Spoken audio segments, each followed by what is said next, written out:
పవిత్రమైన పౌర్ణమి. కానీ మనం ఎందుకంటే ఎంతో అదృష్టవంతులమి. ఈరోజు మరి అబ్బాయి ఈ పౌర్ణానికి కార్యక్రమం పెట్టడం, మనందరం రావటం సామాన్యం కాదనమాట. ఇది చిన్నదైనా కానీ ఇది కొన్ని వేల మందిగా మనం మలుచుకోవాలి. మా గురువుగారు చెప్పేవారు, ఒక్కళ్ళని చూసినా 100 మంది అనుకోండి అమ్మా అని. ఇప్పుడు మనం ఇక్కడ ఎంతమంది ఉన్నామంటే ఒక 15 మందో 10 మందే ఉన్నాం, కానీ 1500 మంది మనం.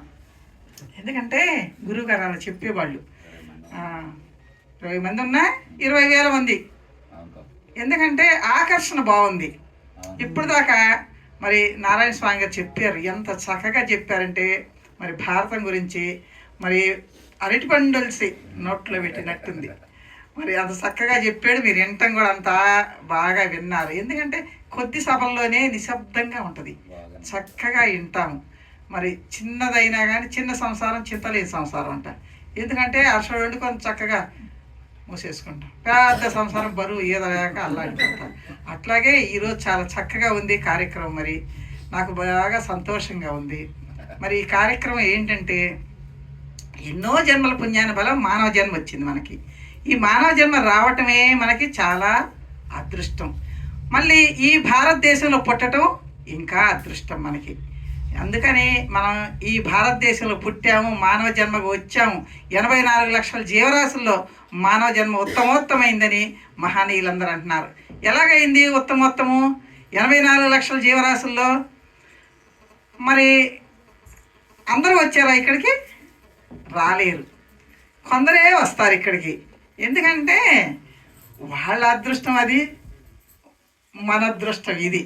ఎందుకంటే ఇన్న వాళ్ళ జన్మే బాగుపడుతుంది. మరి ఈ ముత్యాల రత్నాలు ఏరుకోవటానికి మీరు వచ్చారు.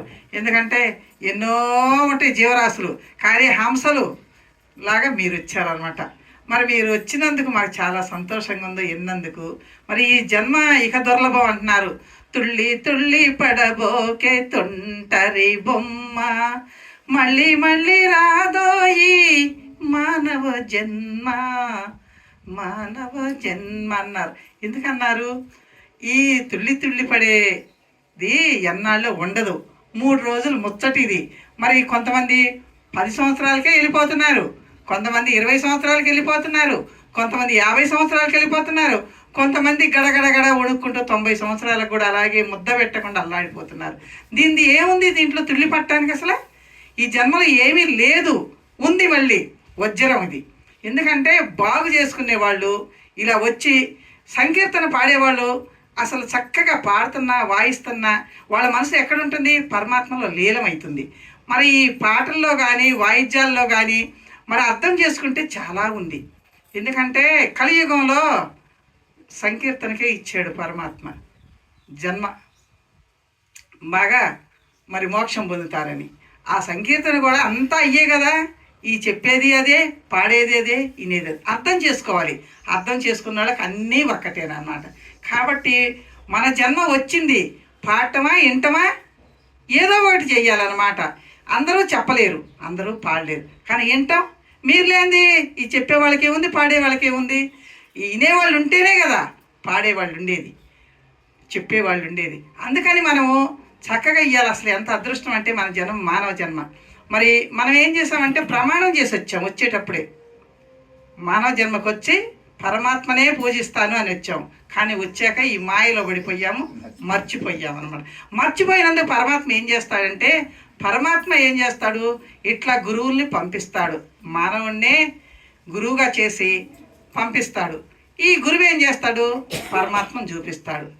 అప్పుడు ఎడు తిరిగింది పరమాత్మ, వీళ్ళు పంపించటం, వీళ్ళు పరమాత్మను చూపించటం.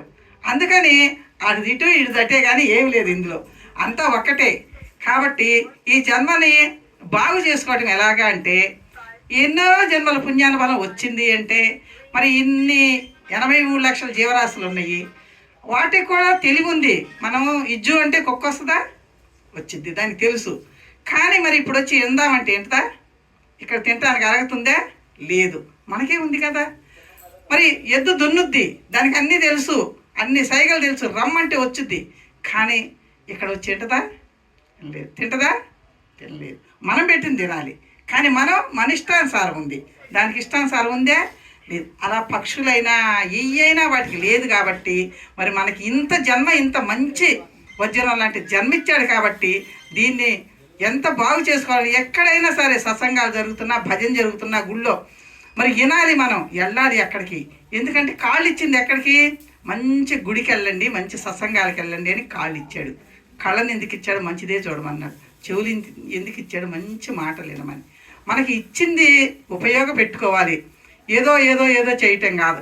ఈ ఇచ్చినవన్నీ ఈ పనిముట్లని చక్కగా మనం ఎప్పుడైతే వాటిని ఉపయోగపెట్టుకుంటామో మళ్ళీ జన్మలు కూడా వచ్చే జన్మలు కూడా మనకి మంచి జన్మిచ్చి పరమాత్మ ఇంకా ఉన్నతమైన ఇళ్లలో పుట్టించి మనల్ని అలా చేస్తాడు. చెప్పేవాళ్ళు ఎక్కువ లేదు, పాడేవాళ్ళు ఎక్కువ లేదు, వినేవాళ్ళు తక్కువ లేదు. మనందరం సమానమే. అందరం ఉంటేనే ఈ కార్యక్రమం జరుగుద్ది. కాకపోతే కొందరికి కొంచెం పెరుగుద్ది. ఇందాక కృష్ణ పరమాత్మ ఏం చేస్తాడో చెప్పాడు. నారాయణ స్వామి ఏం చెప్పాడు? ఆయన చేసి చూపిస్తాడు. ఎట్లా చేశాడంటే దానికి ఒక ఉదాహరణ చెప్పుకుందాం. వీళ్ళకి కూడా పాండవులకి కూడా వచ్చిందంట. వాళ్ళు యాగం చేస్తారు కదా, ఆ యాగం చేసినప్పుడు కొంచెం బాగా దాన ధర్మాలు చేసేవాడు కదా ధర్మరాజు.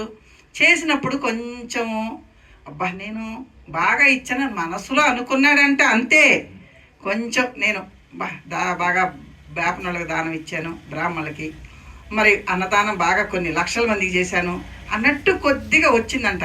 రాగానే పరమాత్మ ఎక్కడున్నాడు? మనలోనే ఉన్నాడు కదా, ఆయన కనిపెట్టేశాడు.